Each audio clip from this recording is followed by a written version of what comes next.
오늘 제목은요, 이혼에 대하여.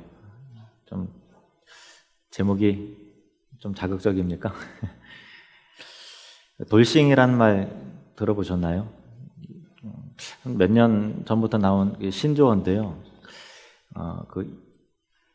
이혼남, 이혼녀 하면 그거에 대한 어떤 사회적 편견과 좀 이렇게 부정적인 시각이 좀 있잖아요. 근데 이혼한 사람들은 굉장히 요즘 많아지고 있고, 그래서 좀 이혼남, 이혼녀 이렇게 하기보다는 좀 순화시켜서 돌아온 싱글, 그러니까 원래 싱글이었는데 또 부부가 됐다가 이혼해서 도로 싱글이 됐잖아요. 그래서 돌싱, 돌싱남, 돌싱녀 그렇게 다들 표현하더라고요.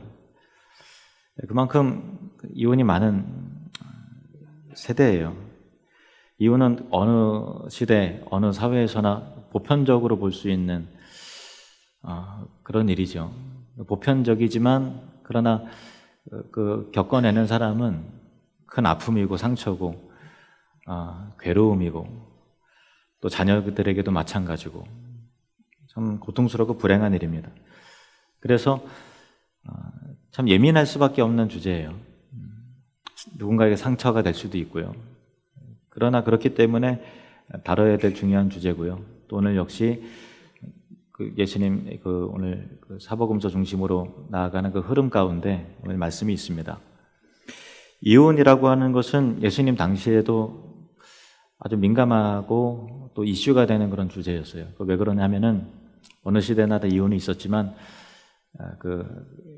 헤롯 안티파스, 갈릴리 지역과 그리고 또 베레아 지역을 다스리던 헤롯 안티파스 이야기를 좀 설명을 드리면, 헤롯 대왕이 그의 아버지인데 예수님께서 태어나셨을 당시에 여러분 아시다시피 동방박사들이 헤롯 궁에 와서 메시아가 이곳에 나셨습니까? 라고 했을 때 헤롯 대왕이 깜짝 놀라죠. 그리고 나서 2살 아래에 나마를 싹 죽이도록 명하잖아요. 그때 왕이 헤롯 대왕이에요. 팔레스타인 전역을 다스리고 있었는데 헤롯 대왕이 죽고 나서 로마가 한 사람에게 다 다스리도록 허락하지 않고 팔레스타인 지역을 내수 쪼개서 그 중에 헤롯 안티파스, 헤롯 대왕의 아들인 헤롯 안티파스에게는 이제 갈릴리 지역하고 베레아 지역만을 다스리도록 그렇게 했습니다. 다른 분봉 왕도 있죠. 유대 지역은 여러분 잘 아시피 본디오 빌라도가 또 총독이 통치를 했고요. 그런데 이 헤롯 안티파스가 아랍 공주와 결혼을 했다가 이혼을 하고 자기의 동생 빌립의 아내인 헤로디아를 뺏어서, 동생의 아내를 뺏어서 재혼을 했어요. 그러니까 헤로디아가 마음에 들어서 전처와 이혼을 하고 그렇게 재혼을 했죠. 이게 사회적 큰 이슈였어요. 잘 아시다시피 세례 요한이 이거 잘못된 것이다 라고 지적을 하고 그래서 옥에 잡혀서 결국은 그 참수를 당했지 않습니까? 그래서 사회적으로 이게 참 민감한 주제였는데 다들 정답은 알고 있었지만 바리새인들이 예수님께 질문을 해서 예수님께서 나올 대답이 뻔하다고 예상을 했으니까, 그래서 세례 요한처럼 어떤 올무를 걸어서 어떤 정치적인 어떤 결과를 기대하는 마음으로 그렇게 예수님을 시험하고자 이혼에 대한 질문을 예수님께 한 것입니다. 그런데 예수님의 대답은 저들이 생각하는 것보다 좀 더 된다 안 된다의 그 측면이 아니라 좀 본질적인 그런 부분이었어요. 그래서 4절 이하에 있는 대로 창조 질서에 근거하라. 그러니까 그들이 기대했던 대답은 아니고 이 창조 질서에 근거하라라는 맥락에서 말씀을 하신 것입니다. 창조 질서라고 하는 것은 하나님께서 이 만물을 지으시고 또 통치하실 때 그 존재의 목적이 있고 이유가 있고 가치가 있지 않습니까? 그것에 순종하고 순복하는 삶을 사는 것이 마땅하다. 그런 맥락에서 말씀을 하셨습니다. 그러자 바리새인이 또 묻습니다. 그러면 모세율법 또 하나님의 말씀인데 왜 이혼을 허락했습니까? 묻습니다. 그래서 예수님께서 대답하시기를 그것은 너희 마음의 완악함과 결성 때문에 하는 수 없이 허락한 것이지 하나님의 본래 의도는 그것이 아니다. 이렇게 말씀하셨습니다. 바리새인들이 질문했던 그 근거 구절이 뭐냐면은 신명기 24장 1절 말씀이에요. 신명기 24장 1절 말씀 같이 읽겠습니다. 사람이 아내를 맞이하여 데려온 후에 그에게 수치되는 일이 있음을 발견하고 그를 기뻐하지 아니하면 이혼 증서를 써서 그의 손을 주고 그를 자기 집에서 내보낼 것이요. 이혼할 때는 이런 절차를 거쳐서 이렇게 하라라고 모세의 율법이지만 동일한 하나님의 말씀이죠. 하나님의 계명이죠. 예수님의 말씀의 핵심적인 그 요약은 이런 것입니다. 하나님의 창조 질서와 우리에게 복을 주셔서 가정을 허락하신 이유는 부부가 한 몸을 이루어서 건강하고 행복한 삶을 영위해 나가라라는 것이 하나님의 본래의 의미예요. 부부를 허락하신 것이 우리가 행복해지라고 그렇게 허락하셨으나 그러나 우리의 그 죄성과 또 완악함, 범죄한 우리 인간이 하나님의 이 복주심과 이 귀한 명령을 지켜낼 힘이 없어서 이혼할 수밖에 없는 그런 현실도 생긴다라는 것을 하나님이 인정을 하셔서 이렇게 신명기의 말씀을 통해서 그 제도적으로 이렇게 이혼할 때는 이렇게 하라라는 것을 말씀하셨으나 이것이 인간 피차간의 죄성과 연약함으로 인해서 할 수 없는 허락인 것이지 그 권장한 것이 아니고 하나님의 본래 의도는 그것이 아니다라고 하는 것이 그 예수님께서 말씀하신 핵심적인 내용입니다. 그러나 신명기 24장에 어쨌든 하나님께서 이혼할 때는 이렇게 하라라고 하는 이 제도를 빌어서 역으로 또 다른 관점에서 설명을 하자면 하나님께서 의도하는 바는 아니지만 어쨌든 하나님이 모세 율법을 통해서 이혼 제도를 우리에게 제시하셨다는 것은 우리 인간의 부패한 죄성과 연약함과 그것을 지켜낼 힘이 없다라는 것을 하나님이 아시고 우리를 궁휼히 여겨주신다라고 하는 이 은혜의 측면이 또한 있는 것이죠. 두 가지 상반된 의미가 있어요. 하나는 창조의 질서에 따라서 이혼은 안 된다라고 하는 하나님의 본래 의미. 그러나 너희들이 연약하기 때문에 하는 수 없이 이혼하게 될 경우는 이렇게 해야 된다라고 하는 어떤 그 이혼을 그럼 허락하는 건가라고 하는 그 두 가지의 좀 모순됨처럼 보여지는 의미가 성경에 같이 하나님의 말씀 안에 이렇게 있다라는 것이죠. 그런데 이 모순처럼 보여지게 되는 이 상반된 의미와 이혼에 대한 규례가 있기 때문에 우리에게 굉장히 참 그 위로가 되고 은혜가 되는 거예요. 그 왜 그런지 제가 좀 말씀을 좀 드려볼게요. 제가 이제 오래전에 그 서울에서 여러분 그 여자 목사님 그 김양재 목사님 혹시 아십니까? 예, 김양재 목사님 우리들 교회 지금 새롭게 교회 건축하고 이게 분당 이렇게 짓기 전에 그 더 오래된 얘기인데요. 하도 목회를 잘하시고 또 설교도 좋다 그래서 하도 궁금해서 여자 목사님에 대한 이제 편견이 좀 있어요. 그런데 궁금해서 갔어요. 찾아가서 대치동에 있는 그 교회에서 이제 수요일 날 가서 예배를 드리는데 그때 주제가 이혼이었어요. 이혼이었는데 그 메시지 핵심은 이겁니다. 그 이혼은 죄다. 하나님 뜻이 아니다. 그러니까 참고 견뎌라. 정말 힘들어도 참고 견뎌라. 만약에 이혼하게 되면 또 다른 아픔과 또 다른 고통이 찾아온다. 그러니까 이혼하지 말아라. 이혼은 죄다. 이혼하는 것은 하나님 뜻이 아니다. 라는 것이 그 주의 설교의 그 핵심이었어요. 그리고 나서 제가 그 다음 주에 또 수요일 날 또 갔어요. 갔는데 그 설교의 핵심은 또 지난주하고 내용이 전혀 다른 거였어요. 그 뭐냐면 이혼한 사람을 이상한 눈으로 쳐다보지 마라. 이혼이 뭐가 죄냐? 상처가 이고 아픔이고 그런 것이지 죄인 취급하지 말아라. 이런 얘기를 하더라고요. 그러니까 첫 번째 설교에서는 이혼은 하나님 뜻이 아니고 이혼은 죄다라고 얘기를 한 것이고, 두 번째 설교는 이혼이 뭐가 죄냐? 아픔이고 상처다. 이상한 눈으로 쳐다보지 말아라.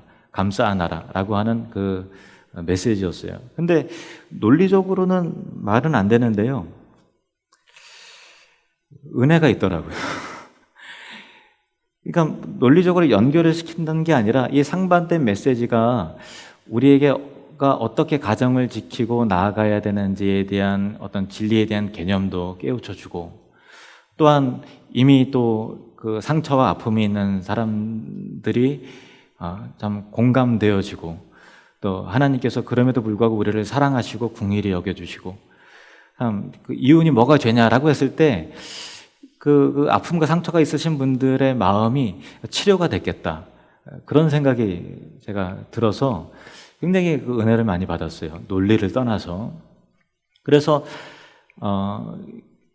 설교 후에 우리 깨어진 가정, 상처 있는 가정을 위해서 기도합시다 이렇게 하면서 막 기도하는데, 그 남자 목사님에게서 볼 수 없던 특유의 그 엄마로서의 그 정서 있잖아요. 그 자녀들을 애통히 여기면서 막 훌쩍거리면서 계속 기도하는 거 있잖아요. 그걸로 이게 기도를, 간절한 마음으로 기도를 이렇게 하더라고요. 그걸 통해서 제가 진짜 괜히 교회가 부흥하고 사람들이 많이 가는 게 아니구나, 그런 생각을 했어요. 제가 드리고자 하는 메시지는 이혼이 죄다 아니다라고 하는 그런 그 측면보다도 이 복음이라고 하는 그 메시지가 이 진리에 대해서 우리로 하여금 방향성, 나아가야 될 방향성도 깨닫게 하면서 동시에 우리 힘으로는 안 되잖아요. 참 이혼하고 싶어서 하는 사람이 누가 있어요?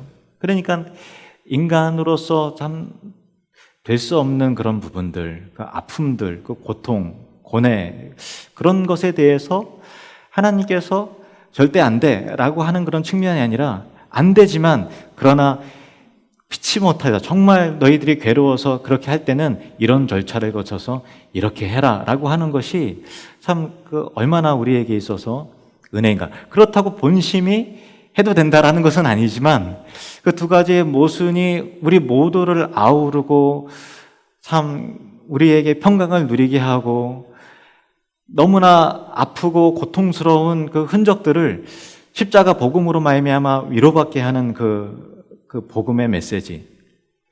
그러니까 은혜와 진리는 서로 멀고 대립적이고 모순적인 것 같지만, 이 은혜와 진리가 만나는 지점이 바로 복음이고, 은혜와 진리가 그 충만하신 분이 바로 예수 그리스도이신 것입니다.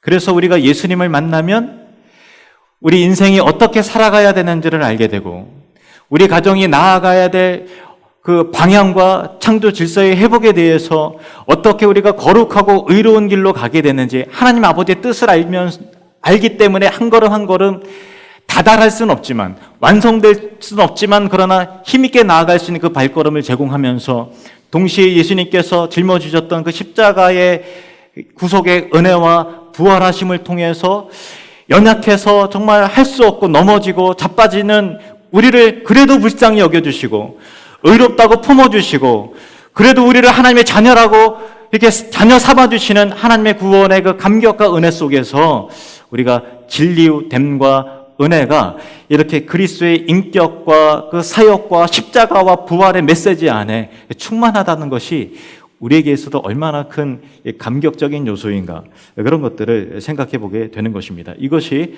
복음인 것입니다. 그 예전에 그 곽선희 목사님이 우리에게 오셨을 때 제가 그 대화들을 쭉 나누면서 굉장히 교훈을, 목회적인 중요한 교훈들을 많이 좀 얻었는데, 워낙 그것이 인상 깊게 남아서 제가 몇 번 여러분들에게 좀 소개는 했을 거예요. 다시 한번 하자면, 제가 곽선희 목사님에게 여쭤봤어요. 목사님, 그 목회를 잘할 수 있는 조건이 뭡니까? 그랬더니 여기 박선희 목사님이 세 가지를 말씀을 하셨어요. 세 가지 중에서 한 가지가 복음적 인격이에요. 그냥 인격이 아니라 복음적 인격이다. 그냥 착하고 선하고 참 인격적으로 훌륭하고 매너 있고 그런 게 아니라 복음이 무엇인지, 복음을 경험함을 통해서 만들어진 인격, 그것이 목회자에게 있어야 된다. 그런 얘기를 하시면서 든 예가 뭐냐면 참 아주 쇼킹한 내용이었어요. 내 아들이 목사인데 이혼을 했어. 그래서 걔는 지가 죽을 죄인인 줄 알아. 그래서 은혜가 뭔 줄 알아. 그래서 목회를 잘해. 참 그 얘기를 듣고서 그렇지. 참 하나님 앞에서 우리가 선다라는 것은 뭔가 멋있고 참 티 없이 맑고 나이스한 모습으로 서 있는 것이 아니라 심령의 가난함. 주님의 뜻은 알겠는데 우리가 지켜낼 힘이 없는 것을 자각함을 통해서 주님 앞에 넙죽 엎드리고 무릎 꿇을 수밖에 없고 좀 애통이 여길 수밖에 없는 이 주님 앞에 낮아짐, 엎드림, 자승을 치면서 저는 정말 죄인입니다라고 주님 앞에 울부짖을 수 있는 그 죄성을 아는 예민함. 그러함을 통해서 깨닫게 되는 이 심령이 가난한 자에게 주어지는 그 복과 위로와 눈물을 닦아주시는 그 복음의 감격이 무엇인지를 아는 자. 그것이 바로 목회자가 필요한 인격일 뿐만 아니라 예수 그리스도 안에서 하나님의 백성된 자들이 다 똑같이 누려야 될, 가져야 될 그 인격이요, 메시지인 것이죠.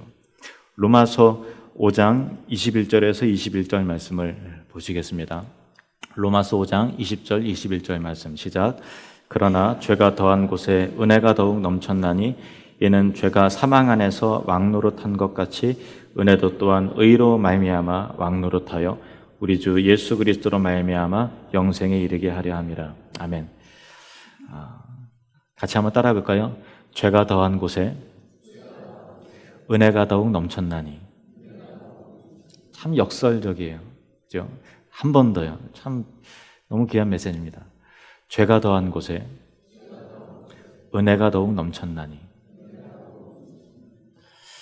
내가 죄인이라는 것을 아는 자가 받는 그 은혜의 감격은 죄가 뭐야? 이러는 사람보다 훨씬 더 크다는 거예요. 주님, 나는 정말 가정 하나 지켜낼 힘이 없는 사람입니다. 주님께서 가장 사랑해서 결혼했는데 그 사랑까지 책임질 만한 실력과 능력이 없습니다. 그렇다고 갈라서겠다는 건 아니지만 주님, 어쨌든 저는 힘이 없으니 저를 불쌍히 여겨주시고 궁휼히 여겨주십시오. 이런 자가 받는 그 은혜, 십자가의 메시지는 참 남다를 거예요. 바로 그것입니다. 그러나 그 다음 구절을 통해서 우리가 주님께 은혜를 받지만 어차피 죄인이기 때문에 나는 안 돼라고 핑계댈 수 없는 이 복음의 방향성, 진리의 개념, 더 거룩하고 더 의로운 방향으로 나아가기를 촉구하는 그 메시지도 뒤따라 나오죠. 로마서 6장 1절에서 2절 말씀 보시겠습니다. 로마서 6장 1절에서 2절 말씀 같이 읽겠습니다. 시작. 그런즉 우리가 무슨 말을 하리요? 은혜를 더하게 하려고 죄에 거하겠느냐? 그럴 수 없느니라. 죄에 대하여 죽은 우리가 어찌 그 가운데서 살리요? 아멘. 은혜를 더하게 하려고 그렇다고 더 죄를 짓겠느냐? 은혜를 누리려고 더 죄에 거하겠느냐? 그럴 수 없느니라. 그럴 수 없느니라. 같이 한번 따라해 볼까요? 그럴 수 없느니라. 아멘. 은혜를 빙자해서 하나님의 뜻을 알면서도 핑계대면서 순종을 포기하는 삶을 살면 안 되고 이제는 더 의롭고 거룩한 방향으로 나아가야 된다는 거예요. 본래는 그것이 아니라 본래는 하나님께서 너희가 한 몸을 이루어서 건강하고 행복한 가정을 이루는 것이 하나님 아버지의 진심 어린 뜻이다. 그 이혼에 관한 예수님의 메시지 우리가 깊게 생각해 보아야 합니다. 다시 한번 이 6절 말씀을 보실까요? 6절 마태복음 19장 6절입니다. 같이 읽겠습니다. 시작. 그런즉 이제 둘이 아니요 한 몸이니 그러므로 하나님이 짝지어 주신 것을 사람이 나누지 못할지니라 하시니. 이게 창조 질서라는 거예요. 사람이 나눌 수 없다는 거. 그러니까 내가 좋아서 만나고 결혼하고 또 뭐 결혼식을 통해서 공식적으로 또 이렇게 또 법적인 효과가 또 생기지만 내 마음대로 감정이 식었다고 깨뜨리고 갈라서고 그런 것이 아니라 하나님이 짝지어 주셨다는 거. 하나님의 섭리 가운데 있으니까 사람이 나눌 수 없다는 거예요. 사람이 나눌 수 없다. 그러면 억지로라도 그냥 같이 살아라 뭐 그런 의미라기보다도 하나 될 수 있는 노력을 우리가 해야 되잖아요. 하나 될 수 있는 노력. 이것이 없으면 결혼 생활이 행복해야 되는데 가정 안에서 참 남편을 통해서 행복을 누리고 아내를 통해서 참 행복을 맛보아야 되는데 같이 붙어 있지만 그러나 정서적으로 완전히 갈라선 상태에서 있으면 그게 뭐겠어요? 하나님께서 그렇게 그거를 허락하신 것은 그걸 기대하신 건 아니잖아요. 그러면 우리가 한 몸 되기 위해서 어떤 노력을 해야 될까? 에베소서에서는 이 남편과 아내에 대해서 그 중요한 말씀을 하고 있습니다. 에베소서 5장 22절 말씀. 우리 여자 성도님들만 같이 읽겠습니다. 시작. 아내들이여 자기 남편에게 복종하기를 주께 하듯 하라. 아멘. 예수님께 복종하듯이 순종하듯이 남편에게 그렇게 순종해야 된다. 복종해야 된다. 아내들이여 자기 남편에게 복종하기를 누구에게 하든요? 예수님께 하듯 그렇게 해라. 이게 깨지면 그 남편의 권위와 질서와 머리됨을 인정하지 않으면 가정은 참 많은 상처와 아픔을 겪습니다. 남편의 정서가 그래야 안정감을 누리기 때문에 그래요. 그 리더십이 남편에게 있어야 남편은 행복해집니다. 그리고 남편들에게는 이렇게 말씀하셨어요. 에베소서 5장 25절 그리고 28절 말씀. 에베소서 5장 25절 28절. 남자들만 읽겠습니다. 시작. 남편들아 아내 사랑하기를 그리스도께서 교회를 사랑하시고 그 교회를 위하여 자신을 주심같이 하라. 이와 같이 남편들도 자기 아내 사랑하기를 자기 자신과 같이 할지니 자기 아내를 사랑하는 자는 자기를 사랑하는 것이라. 아멘. 그 예수님께서 교회, 저와 여러분을 대신해서 십자가에 못 박혀 죽으셨잖아요. 그것처럼 예수님의 마음으로, 예수님의 사랑으로 아내를 그렇게 사랑해야 되는 거예요. 그러니까 우리가 참 허물이 많잖아요. 참 우리가 주님을 더 사랑하겠어요? 예수님이 우리를 더 사랑하지. 그러니까 부족한 점이 있어도 예수님께서 우리를 어여쁘다, 참 너는 참 사랑스럽다, 아름답다 하시는 것 같이 남자인 우리도 아내 사랑하기를 예수님의 사랑으로 해야 되는데, 부부가 한 몸이기 때문에 아내 사랑하기를 자기 자신과 같이 하라. 아내를 사랑하는 자는 결국 나를 사랑하는 것이다. 그렇게 얘기를 해요. 여러분도 뭐 가끔 부부싸움 하듯이 저희 부부도 가끔 뭐 싸움을 합니다. 때때는 이제 소리도 높여질 때가 있고, 또 속이 상하니까 또 이게 제 안에 주특기인데 하루 정도 이제 투명인간 취급을 하는 거죠. 예. 힘이 불편해. 그게 아주 저는 고문이에요. 예. 근데 이제 제가 아내가 힘들어하면, 부부는 한 몸이기 때문에 아내가 힘들면 나는 이제 왜 이렇게 기분이 좋냐. 아내가 괴로우니까 너무 행복해. 이런 법은 없잖아요. 아내가 힘들어하고 괴로워하면 저도 막 이제 미칠 지경이에요. 너무 힘들어요. 그렇기 때문에 이제 화해를 해야 되는 것이고, 대화를 통해서 풀어야 되잖아요. 풀면 또 풀리는 것이죠. 서로의 자존심을 다 내려놓고 대화를 하면 오해했던 부분들을 알게 되고, 섭섭했던 부분들을 이게 해결되면서 그렇게 다시 이게 하나가 되고 또 결합이 되는 거죠. 그러니까 남편이나 아내나 똑같은 것 같아요. 아내가 괴로우면 남편이 괴롭고, 내가 괴롭고, 또 남편이 힘들고 괴로우면 아내가 괴로운 거예요. 왜냐하면 부부가 한 몸이기 때문에. 반대로 남편이 행복하면 아내가 행복하고, 아내가 행복하면 남편도 행복합니다. 그래서 서로를 행복하게 해주는 것이 결국은 자기를 행복하게 하는 거죠. 스스로를 행복하게 하는 자가 아니라 아내를 행복하게 하면 남편도 결국은 자기 자신을 사랑하고 위하는 것이다. 주님의 말씀입니다. 그런데 한 몸을 이룬다는 것은 이 정신적이고 또 정서적인 그런 결합뿐만 아니라 말 그대로 한 몸, 그러니까 육체적인 온전한 그 결합을 또한 의미해요. 그래서 성경은 굉장히 구체적인 그 부분에까지도 이게 언급을 하시는데요. 고린도전서 7장 2절에서 5절 말씀을 보시면요. 고린도전서 7장 2절에서 5절. 음행을 피하기 위하여 남자마다 자기 아내를 두고 여자마다 자기 남편을 두라. 남편은 혼자 살지 말고 결혼해라, 그거예요. 남편은 그 아내에 대한 의무를 다하고, 맥락적으로 말하면 어떤 의무를 말하면 성적인 의무를 다하라는 거예요. 아내도 그 남편에게 그 성적인 의무를 다하라. 4절에 아내는 자기 몸을 주장하지 못하고 오직 그 남편이 하며, 그 남편이 같이 자기를 원하면 그렇게 해야 된다라는 거예요. 내 몸은 남편을 위한 것이고 내 몸은 아내를 위한 것이다. 이게 성경의 개념이에요. 남편도 그와 같이 자기 몸을 주장하지 못하고 나 피곤해, 안 돼. 그게 아니라 여보 뭐 이렇게 좀 이렇게 하면 눈치 있게 그래야 된다는 거예요. 그렇게 해서 5절 말씀을 같이 읽겠습니다. 이게 굉장히 중요한 적용이에요. 5절 말씀 같이 읽겠습니다. 시작. 서로 분방하지 말라. 다만 기도할 틈을 얻기 위하여 하부 이상 얼마 동안은 하되 다시 합하라. 이는 너희가 절제 못함으로 말미암아 사탄이 너희를 시험하지 못하게 하려 함이라.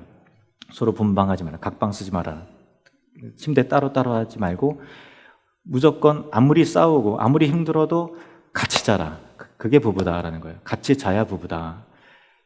왜냐하면 육체적인 결합이 되어야만 정서적으로, 정신적으로, 영적으로 결합이 되는 거예요. 그러니까 정서적으로 사랑이 하지만은 같이 끌어안고 있지 않으면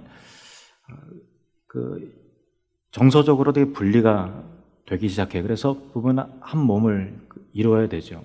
요즘 세대에는 결혼의 울타리를 넘어서서 그 간음을 그냥 뭐 즐기듯이 그렇게 하는 사람들도 많이 있더라고. 우리 교회는 없지만 너무 가볍게 하나의 뭐 육체적인 쾌락을 즐기는 거를. 그래서 성경은 절대 그렇게 영혼과 육체를 분리시키지 않아요. 육체적인 결합은 정서적으로, 감정적으로, 정신적으로, 영적인 결합이 되는 거예요. 분리시켜서 이것만 맛을 딱 보는 그런 건 없어요. 그는 자기 자신을 기만하고 속이는 거예요. 그래서 남편과 아내는 항상 같이 각방 쓰지 말고 같이 해야 되는 거예요. 그리고 저하고 제 아내가 잘하는 것은 그런 것 같아요. 아무리 싸워도요, 같이 이렇게 같이 자요. 끌어안고 자요. 한만 싸워도 손가락 하나는 꼭 건들고 이렇게 자요. 그러면 참 묘하게 싸웠는데 이렇게 손가락 하나만 딱 대면 누가 한 사람이 키득키득 웃고 이렇게 항상 풀려요. 그게 참 하나님의 하신 그 방법이에요. 그리고 아이들을 키울 때도 아이들을 키울 때 애들 재워줘야 되니까 재워주면은 재우는 동안에는 따로 있지만 잠들고 나면 항상 또 방에 와서 같이 이렇게 자고 그렇게 항상 그거 해요. 그게 지금 좀 야한 얘기 하는 게 아니고요. 가정을 한 몸으로 지켜내는 하나님이 구체적으로 제시하시는 방법이에요. 그래서 여러분 가정 가운데 혹시 문제가 생겼습니까? 분방해서 그런 이유가 커요. 무조건 아무리 싸워도 저녁 때까지는 다 풀고 같이 이렇게 하는 것이, 같이 자는 것이, 각방 쓰지 않고 합방하는 것이, 한 입을 덮고 자는 것이 하나님의 창조 질서요 구체적인 적용이다. 이거를 꼭 기억을 해야 되는 것입니다. 오늘 말씀의 핵심은 뭐냐면 하는 수 없이 하나님께서 우리를 궁히 여겨주시고 또 우리의 어떤 부족함과 연약함과 상황을 이해하심을 통해서 그 이혼이라는 것도 제도적으로 구약 율법을 통해서 마련을 하셨지만 하나님의 본심은 우리가 한 몸을 이루어서 행복한 가정, 천국의 모형으로가 같은 그런 행복한 가정을 이루는 것이 하나님 아버지의 우리를 향한 뜻이다라는 것이죠. 여러분 축복합니다. 창조 질서대로 저와 여러분의 가정이 한 몸을 이루어서 천국의 모형과 같은 그런 아름답고 복된 가정 되시기를 주님 이름으로 축원합니다. 기도하겠습니다. 하나님 아버지, 이 시대에 많은 사람들의 가정의 깨어짐과 상처와 아픔과 또 고통스러운 얼룩이 많이 있는 세대입니다. 우리를 궁휼히 여겨주셔서 주님의 은혜로 치료하시고 예수님의 순결함과 사랑과 존중과 말씀으로 하나됨을 지켜내게 해 주시옵소서. 가정을 향한 하나님의 창조 질서대로 한 몸을 이루어서 행복을 누리는 천국의 모형이 되게 해 주시옵소서. 예수님의 이름으로 기도합나이다.